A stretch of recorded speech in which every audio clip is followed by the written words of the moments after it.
The late afternoon sun cast long shadows over the city streets, the sound of car horns and distant chatter filling the air. Marcus was walking home from school, his backpack slung over one shoulder, his mind wandering over the usual teenage worries, homework, basketball practice, and trying to figure out how to ask out the girl he liked. But something caught his eye at the intersection ahead. An elderly woman stood at the curb, her wrinkled hand clutching a cane. The light had just turned green, but she remained frozen in place, her eyes darting nervously at the passing cars.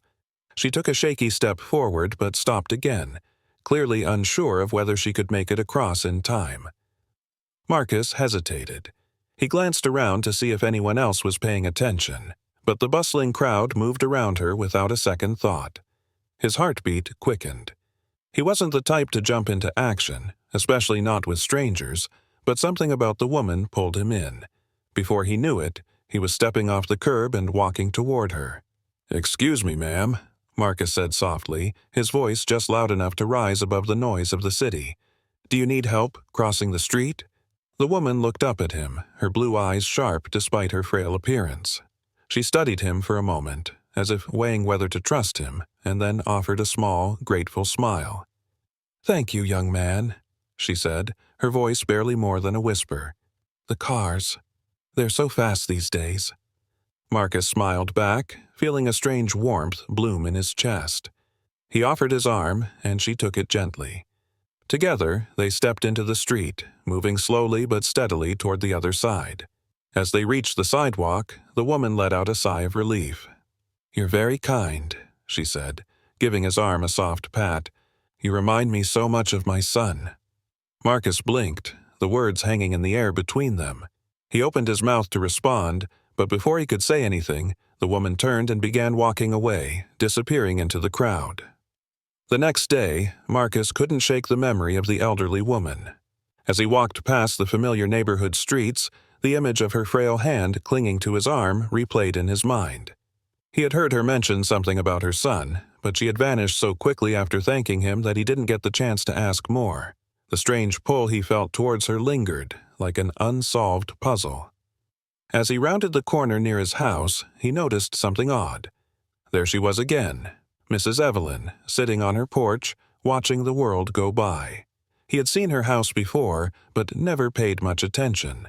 It was an old brick home, tucked under the shade of a large oak tree, its yard overgrown with weeds and wildflowers. She spotted him, and their eyes met. For a brief second, Marcus considered walking past, pretending not to notice. But something in the way her shoulders slumped, as if weighed down by years of unspoken grief, made him change course. He approached the fence. "Mrs. Evelyn, right?" he called out. She looked up, surprised to hear her name, and a small smile crept across her face. "Why, yes. And you're the young man who helped me yesterday." Marcus nodded. "I just wanted to check in. You seemed like you were having a hard time." Mrs. Evelyn waved a hand dismissively but with a soft chuckle. "Oh, I manage. It's these old bones that give me trouble, but they still work when I need them to." Marcus noticed the thick layer of dust on the porch furniture, as if no one had used it in a long time. He hesitated, then asked, "Would you like some company?" Mrs. Evelyn's face softened, and she motioned for him to sit. "If you don't mind an old woman's rambling, I'd be happy to have someone to talk to." A few weeks passed, and Marcus found himself visiting Mrs. Evelyn more often. Their conversations flowed easily, and though she rarely spoke of her past, the occasional mention of her son would surface. Marcus noticed how her eyes clouded over each time she brought him up. One afternoon, while helping her sort through some old boxes in her living room, Marcus stumbled upon an old shoebox tucked away on the highest shelf. It was worn and covered in dust, the corners frayed from age. "What's this?" Marcus asked, pulling the box down carefully. Mrs. Evelyn's face changed the moment she saw it. Her expression became distant, as if she were pulled back into another time. She sighed deeply, sitting down slowly in her chair. Those are the letters." Marcus raised an eyebrow. "Letters?" She nodded, her hands trembling slightly as she gestured for him to open it. "From my son, James." He wrote them to me when he left home to join the civil rights marches. I kept every single one. It's all I have left of him." The air between them grew thick with emotion. Marcus carefully opened the box, revealing stacks of letters, each one folded neatly and worn at the edges. He took one out and saw the date, 1967. Without saying a word, he began reading. The letters spoke of James's experiences in the civil rights movement, his hope for change, his fear for his safety, and his unwavering belief that the world could be better. It was like stepping back in time, seeing the world through the eyes of a young man who was willing to risk everything for equality. "I remember those days like they were yesterday," Mrs. Evelyn whispered. "He was so full of fire, so determined to make a difference." Marcus looked up from the letter, his throat tight. "What happened to him?" Mrs. Evelyn's eyes glazed over with tears. "He never came home. One day, he just disappeared. The police said he must have run away, or gotten caught up in something, but I knew better. He would never leave without telling me." Marcus felt a lump form in his throat as he placed the letter back in the box. "You never found out what happened?" She shook her head slowly. "I've been waiting for answers for over 50 years. But the world moves on, and sometimes it feels like he was just forgotten." Marcus swallowed hard.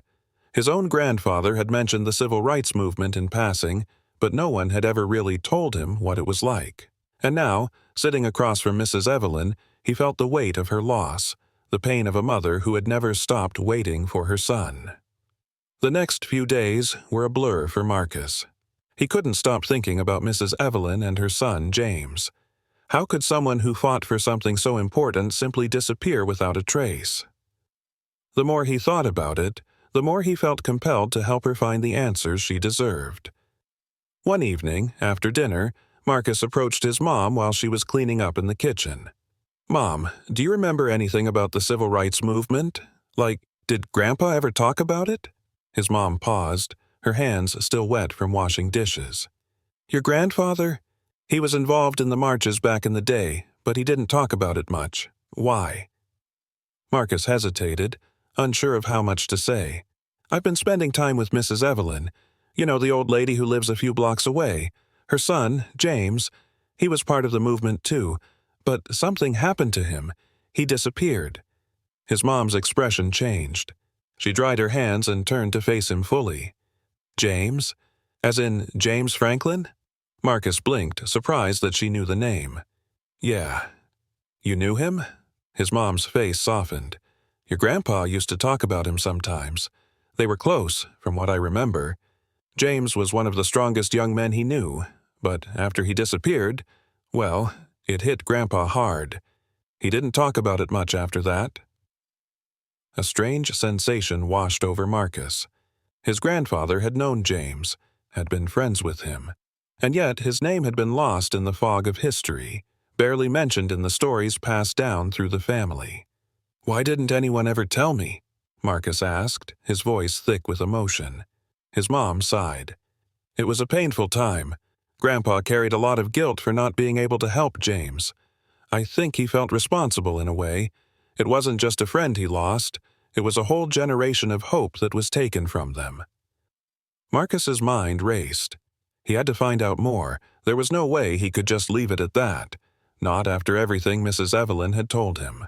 The following weekend, Marcus decided to visit the local library. He had always heard that the answers to the past could be found in old newspapers, archives, or forgotten records, and he was determined to find out what had happened to James Franklin. As he scrolled through the old microfilm reels, his eyes scanned headline after headline from the late 1960s. Protests, marches, riots. And then he found it. Young civil rights activist missing after peaceful protest turns violent. The article was short, barely a paragraph, buried beneath more sensational news. It mentioned James Franklin by name, stating that he had been last seen leaving a protest that had turned violent after police arrived to break it up. Witnesses claimed he was being followed, but no one saw what happened to him after that. Marcus's heart pounded in his chest. The truth was right in front of him. James hadn't run away. He had been targeted. He knew what he had to do. Marcus wasn't going to stop until Mrs. Evelyn got the answer she deserved. The next time Marcus visited Mrs. Evelyn, he told her everything. He showed her the article, explained what he had found. Her hands trembled as she held the yellowed newspaper in her lap, her eyes scanning the words that confirmed what she had always suspected. "It wasn't an accident," she whispered, her voice breaking. They took him from me." Marcus sat beside her, his hand resting gently on her shoulder. "I'm going to find out the truth, Mrs. Evelyn. I promise." Tears streamed down her face, but for the first time in years, there was a glimmer of hope in her eyes. "Thank you, Marcus. Thank you." Marcus couldn't sleep that night. His mind kept circling around the article, the fragments of information, and the deep sense of injustice that hung in the air. James Franklin had been so much more than just a missing person. He was someone who had fought for change, and now his story had nearly been erased. He woke up the next morning with a plan. His first step was to find someone who had been there, someone who might know more about what had really happened at the protest that day. His grandfather had been involved, but Marcus knew he couldn't rely on family stories alone. He needed proof, concrete evidence that could finally give Mrs. Evelyn the closure she needed. After school, Marcus made his way to his grandfather's house. His mom had warned him that his grandfather didn't talk much about the past, but Marcus was determined. As he walked into the small, familiar house, his grandfather, Mr. Harold Thompson, was sitting in his favorite chair by the window, a book in his lap. "Hey, Grandpa," Marcus greeted, trying to keep his tone light. "Hey there, Marcus," his grandfather replied, his voice gruff but warm. "What brings you by?" Marcus took a deep breath. "I've been spending some time with Mrs. Evelyn. She told me about her son, James." Harold's face froze, the air between them turning heavy. He glanced away from Marcus, as if looking out the window for something long gone. "I found an old article, Grandpa," Marcus continued, his voice gentle but persistent. "James didn't just disappear. He was at a protest, and something happened. You were close to him, right?" There was a long pause, the only sound the ticking of the old clock on the wall. Finally, Harold spoke, his voice hoarse and low. "James was a good man, brave, one of the best I've ever known. We were like brothers." His eyes darkened as he continued. "But that day, it was chaos. The protest started peaceful, but the police came down hard. James, he was leading the march, and they didn't like that. They didn't like him." Marcus leaned in, his heart racing. "What happened to him?" Harold shook his head slowly, his hands gripping the arms of the chair tightly. "They took him. I saw it happen. They dragged him into the back of a squad car, and that was the last time anyone saw him." Marcus's stomach dropped. "Why didn't anyone do anything?" "They said he ran off," Harold muttered bitterly. "That he went into hiding. But I knew better. Everyone who was there knew better. The cops covered it up. They didn't want another martyr on their hands." Marcus felt a cold anger rising in his chest. Why didn't anyone talk about it? Harold's eyes met Marcus's, a sadness there that ran deep.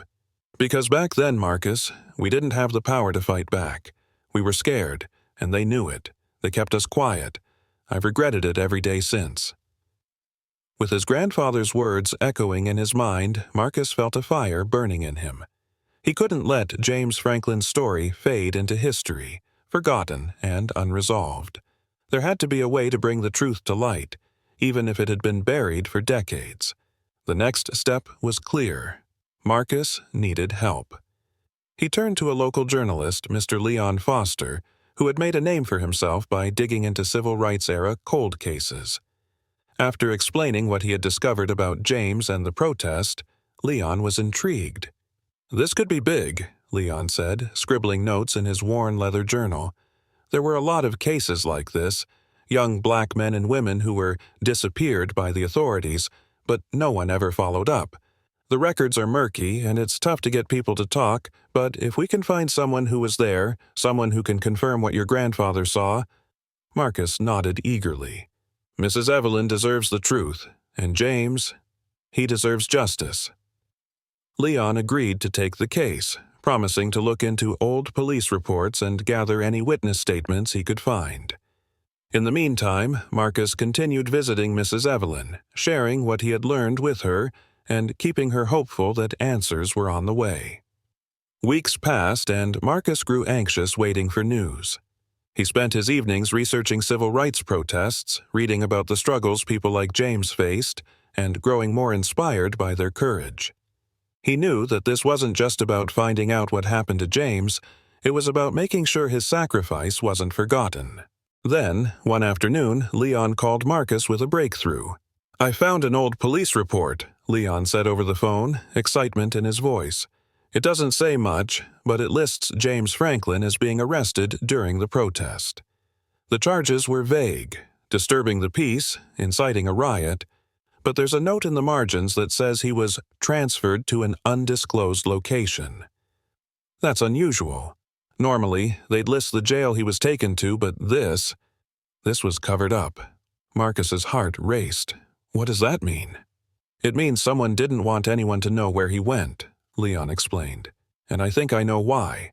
There's a rumor that some of the activists who were arrested during that time were sent to private detention centers, places where they could be dealt with out of the public eye." Marcus felt a cold chill run down his spine. "So they killed him?" Leon hesitated. "I can't say for sure, but it looks likely. There are still a few people in town who remember that protest. I'm going to track them down and see if anyone knows more." The next time Marcus visited Mrs. Evelyn, he brought Leon with him. They sat in her small living room, the air thick with tension as Leon explained what he had uncovered. Mrs. Evelyn listened quietly, her hands trembling as she held the worn photograph of her son. When Leon finished, she nodded slowly, tears welling in her eyes. "I knew," she whispered. "I always knew, but hearing it makes it real."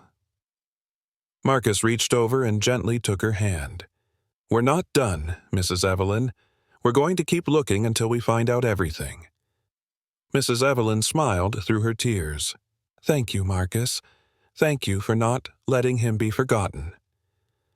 It took several more weeks of digging, but eventually Leon and Marcus uncovered the full truth.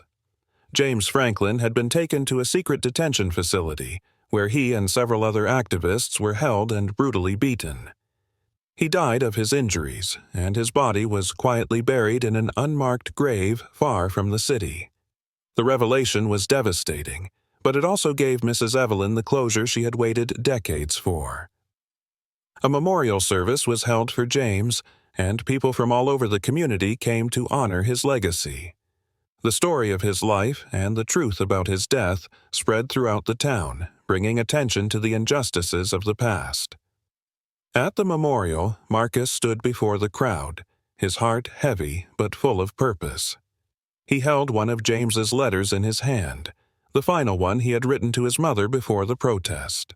As he read the letter aloud, the words of hope, courage, and belief in a better future filled the air. James's voice, silenced for so long, was heard once more, and everyone there felt the weight of his sacrifice.